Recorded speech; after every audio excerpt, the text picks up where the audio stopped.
Good morning, students. I am Arvinder Singh Man, PGT Commerce, Vidya Ashram Public School. Today we will take on chapter number 3rd, Liberalization, Privatization, Globalization from Indian Economic Development, Class 12th Commerce. Now today we will continue the same topic, GST. Today we will do the pros and cons of GST. First is pros, advantages. सबसे पहला advantages क्या है? Create the unified common national market. सबसे बड़ा फायदा हुआ, हमने market को एक कर दिया और इसको सबसे बड़ा फायदा ये मिला कि हमने मेक इन इंडिया के कार्यक्रम को बूस्ट किया फॉरेन के अंदर। Mitigate cascading the tax, tax पर टैक्स जो लगता था उसको कास्केड किया गया, हटा दिया गया उसको। Harmonisation of laws and procedures and rate, यानी कि तालमेल बिठाना किसके बीच में, सेंटर और स्टेट के बीच में, दोनों की पॉलिसीज और लॉज का तालमेल बिठाना ताकि एक यूनिफॉर्म टैक्सेशन सिस्टम लागू किया जा सके, एक नया लॉ लाया जा सके।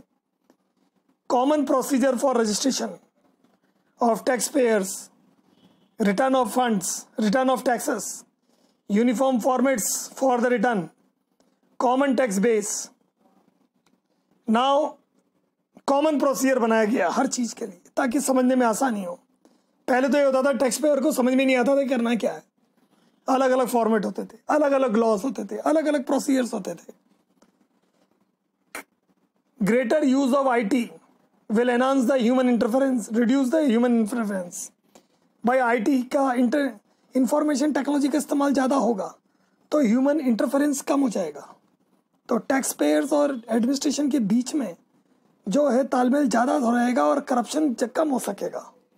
यही बात है यहाँ पे, अगर हमें करप्शन कम करना है तो हमें इन दोनों में तालमेल बिठाना पड़ेगा। Now the boosting the exports and manufacturing activity and increasing GDP of this country, increasing the employment. And why it has happened? Just because of GST. GST से बहुत सारी चीज़ें सक्षम हो गई है, सुलभ हो गई है और सरल हो गई है। ये हमारा मोटो रहा है कि जीएसटी लागू करने से बहुत सारी चीज़ें मोबिलाइज हुई। जीडीपी है, एम्प्लॉयमेंट है, मैन्युफैक्चरिंग एक्टिविटीज़ हैं। Now second point, advantages to the trade industry. हमने सिंपल टैक्सेशन सिस्टम को लागू किया, हमने बिजनेस को इंक्रीज किया, हमने मल्टीप्लिसिटी ऑफ टैक्सेस था उसको रिमूव किया, यूनिफॉर्म टैक्सेशन सिस्टम को लागू किया और average tax burden entire only on the supply of goods and services. अब एमआरपी पे हम बेचते हैं, टैक्स उसमें इंक्लूड होता है और टैक्स मैन्युफैक्चरिंग लेवल पे लगता है, तो फिर वो प्रॉब्लम नहीं है लोगों के लिए, लोगों को समझने में कठिनाई नहीं।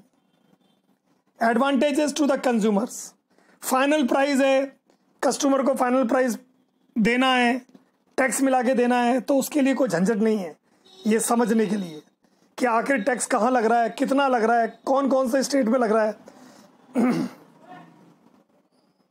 Now reduction in price of commodities, price में रिडक्शन हुआ है क्योंकि टैक्स कम हुआ है तो प्राइस में रिडक्शन कम हुआ है। पॉवर्टी इरेडिकेशन हुआ, एम्प्लॉयमेंट बढ़ाया हमने। Advantages to the states, expansion of tax based as they will be able to tax the entire supply chain from manufacturing to retail. Now हमने टैक्स एक्सपेंशन किया, tax को ज़्यादा लिया, इसकी पूरी चेन को कंटिन्यू किया, इनडायरेक्ट टैक्सेस सारे हटा दिए गए, एक सिंगल टैक्सेशन को लाया गया ताकि लोग इसको ढंग से समझ सकें और स्टेट को भी फ़ायदा हो सके, सेंटर को भी फ़ायदा हो सके। What are the disadvantages? Changes business system. देखो सॉफ्टवेयर चेंज करने पड़े, जो बिजनेस हाउस थे वो पहले से ही पुराने सॉफ्टवेयर यूज़ करते थे तो सॉफ्टवेयर यूज़ करने पड़े, नए वाले सॉफ्टवेयर यूज़ करने पड़े, तो ये भी एक नई दिक्कत है क्योंकि पुराने सॉफ्टवेयर्स में एक्साइज ड्यूटीज 14 प्रकार की एक्साइज ड्यूटीज़ थी, 17 प्रकार की एक्साइज, 17 प्रकार के टैक्सेस थे, इनडायरेक्ट टैक्सेस, वो सब उसके अंदर सॉफ्टवेयर के अंदर थे, तो वो यूज टू थे उस प्लान से। जब उस सॉफ्टवेयर को हटा दिया गया और नया कार्यक्रम आएगा तो श्योर है कि हमें या तो उसको खरीदना पड़ेगा या हमें पुराने सॉफ्टवेयर को अपडेट करना पड़ेगा, अपग्रेड करना पड़ेगा। और उसको समझने के लिए हमें टेक्निकल गाइडेंस की भी ज़रूरत पड़ेगी। जीएसटी कंप्लायंस, स्मॉल और मीडियम इंटरप्राइजेस को तो समझ में ही नहीं आया आखिर ये जीएसटी है क्या, ये नई न्यू टैक्सेशन रिज्म है क्या, आखिर इसमें क्या क्या चीज़ है, इसमें नया क्या है। इसमें उनको समझने में भी बहुत टाइम लगा, क्योंकि कोई भी आदमी चेंज होना नहीं चाहता इतनी जल्दी। लेकिन अब चेंज तो होना पड़ेगा, जब लागू हो गया है तो चेंज करना पड़ेगा। Now third, the most small business in the India do not employ tax professionals, have traditional preferred to pay the taxes. अब जो बिजनेस हाउस थे उनके पास टैक्स प्रोफेशनल्स नहीं है। नाउ जो स्मॉल बिजनेस की बात कर रहे हैं, बड़े बिजनेस की बात, तो बड़े बिजनेस तो अपने टैक्स प्रोफेशनल्स रखते हैं, अपने चार्टर्ड अकाउंटेंट रखते हैं, टैक्स कंसल्टेंट रखते हैं। लेकिन छोटे जो व्यापारी हैं वो टैक्स कंसल्टेंट्स नहीं रखते हैं, तो उनके लिए प्रॉब्लम होती है कि उनको टैक्स भरना कैसे है। नया सिस्टम है तो समझना कैसे है उसको, कहाँ उनको दिक्कतें हैं, कहाँ वो अपना टैक्स बचा सकते हैं, कितना टैक्स उनको देना है। तो ये सब चीज़ें समझनी पड़ेंगी।